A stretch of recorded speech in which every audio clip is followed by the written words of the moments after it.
ये नहीं है। अगर मेरे हितों के लिए कुछ है, वो कहते हैं कि कोई भी बिगड़ मकसद के तो कोई काम ही नहीं करता, कोई लालच ना हो तो वो काम नहीं करता। लालच तो मेरा भी है, लेकिन मेरा लालच ईमानदारी से एक ही लालच है कि कुछ ऐसा कर जाओ हरियाणा के लिए कि मर के भी तुम्हारे बीच जिंदा रह जाऊं। ये मेरा लक्ष्य है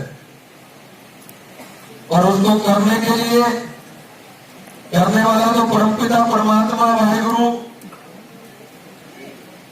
परवरदिगार उसकी आशीर्वाद और मदद से ही होगा। क्योंकि जब हमारे ऐसे कर्म हो जाएंगे कि हम उसके हकदार बन जाएंगे तो वैसे ही साधन भी जरूर बन जाएंगे। और मैं आपको इस बात का, जो भाई मुझे जानते होंगे वो तो मेरा विश्वास करेंगे कि मैंने अपने जीवन में अपने स्वार्थ के लिए कभी कोई झूठ नहीं बोला। हाँ, कभी झूठ बोल दिया हो, क्योंकि झूठ कई बार कहते सच बोलना बहुत खराब कर जाता है। कई बार का झूठ जो है वो इंसान के काम आता है कि अगर झूठ ऐसे के लिए बोले, किसी की जान बचाने के लिए झूठ बोले, तो वो झूठ सच से भी अच्छा होता है। और जो सत्य अपने स्वार्थ के लिए, किसी लालच के लिए सत्य भी कई बार गलत हो जाता। तो मैं ये 17 सूत्रीय कार्यक्रम, सारा ये 17 के 17 मैंने आपको, जो भी पार्टी इस संघर्ष समिति की कोई पार्टी नहीं है, ये एक समूह है, एक हरियाणा की जनता की आवाज है। हरियाणा को, जनता को क्या चाहिए वो इसमें मांग है, और ये मांग तभी पूरी हो सकती है जब मेरे बुद्धिजीवियों का, भाइयों का, पत्रकार भाइयों का इसमें सहयोग हो जाए।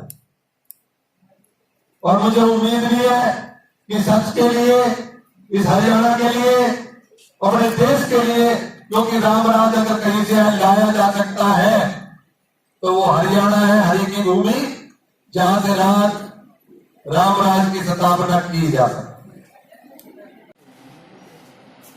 लेकिन मंदिर में राम तभी आएंगे जब रामराज की स्थापना हो जाएगी, तभी राम आएंगे। लेकिन अगर स्थापना राम की स्थापना इस काम से होगी जब राम की तरह, रामराज की तरह हमारे मन हो जाएंगे, राम भगवान की तरह हमारी सोच हो जाएगी। राम इंसान ही नहीं, भगवान ही नहीं, वो हमें दर्शाने का एक कार्य किया था। भगवान राम ने ये कह के कि राजपाट को बाप के कहने से राजपाट को छोड़ के वन में चले गए थे। उनके मां सीते उनके साथ गई थी, भाई लक्ष्मण उनके साथ गए थे। तो उन्हें ये दर्शाया था कि बाप कैसा होना चाहिए, मां कैसी होनी चाहिए, पत्नी कैसी होनी चाहिए, और भाई कैसा होना चाहिए। और ये हम संस्कार हमारे में आ जाएंगे तो उसी दिन हमारे यहाँ राम राज। सीधी सीधी बात है, आत्मा तो परमात्मा भाई भले के लिए काम करने चाह रहा हूं, अगर उसकी मर्जी होगी तो करवा देगा, नहीं तो कोई ऐसा तो है नहीं। इतना तो मुझे भी चाहिए कि कुछ चाहिए ना चाहिए, इतना मुझे भी चाहिए कि कुछ ऐसा कर जाऊं जो मर के भी जिंदा रह जाऊं। ये तो मेरी भी इच्छा। और मैं ये कई बार जो सोचता हूं, मैं रवीश को सुन रहा था, भाई कह रहे थे कि मोदी जी 25 लाख का, हालांकि बहुत पसंद करता हूं मैं, अगर टीवी देखता हूं तो उसको जरूर देखता हूं अगर टीवी देखने का टाइम मिलता है। लेकिन जो बात उनकी भी मुझे खटकी तो वो मैं आपके सामने खोल देना चाहता हूं। वो कहने लगे कि मोदी जी तो 25 लाख का सूट पहन के जाते हैं और कभी हंसते नहीं है। तो मैं अगर वहां पे होता तो भाई को कहता कि रवीश जी, अगर मेरे देश का प्रधानमंत्री, इस देश का जो गार्जियन है, जो बाप है, अगर वो किसी प्रदेश या किसी देश, अमेरिका, रसिया या किसी भी देश से कम कपड़े पहन के जाता है तो हम लज्जित समझते हैं अपने आप को। और जितने से ज्यादा के पैसे, मैं तो ये कहूंगा कि राष्ट्रपति क्लिंटन हो, रशियन हो, कोई भी हो, पर मेरे प्रधानमंत्री से ज्यादा किसी तरह की भी सुविधा मेरे प्रधानमंत्री के उनसे कम ना हो। जब तक मेरी मिलिट्री मजबूत नहीं होगी, जब तक मेरे प्रधानमंत्री का दूसरी कंट्रियों में सम्मान नहीं होगा, जब तक ये देश सोने की चिड़िया था वो नहीं कहलाएगा। दूसरा एक बात उनने कि वो हंसते नहीं है, मोदी जी हंसते नहीं है। अरे जिस देश का इतना बुरा हाल हो, रोटी खाने को ना हो,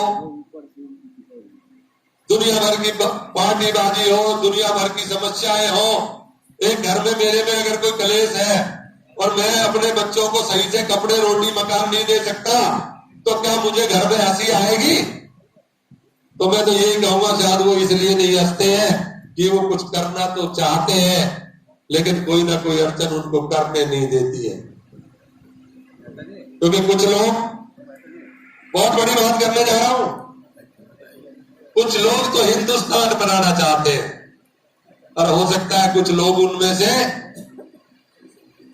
राम राज का मतलब है, अगर हिंदुस्तान बनेगा तो 100 करोड़ का बनेगा और राम राज आएगा तो 800 करोड़ का बनेगा। तो हो सकता है कि मोदी जी 800 करोड़ का राम राज बनाना चाहते हो। ये आर्यन की धरती है, सबसे पहले दुनिया हिंदुस्तान में आई और यहीं से फिर आगे बढ़ गई। हो सकता है जब राम राज था या कृष्ण राज था या पांडव राज था, ये सारी धरती के वो होते थे। तो मैं तो सोचता हूं कि वो दिन कब आएगा जब हमारा प्रधानमंत्री इस सारी दुनिया का प्रधानमंत्री कहलाएगा।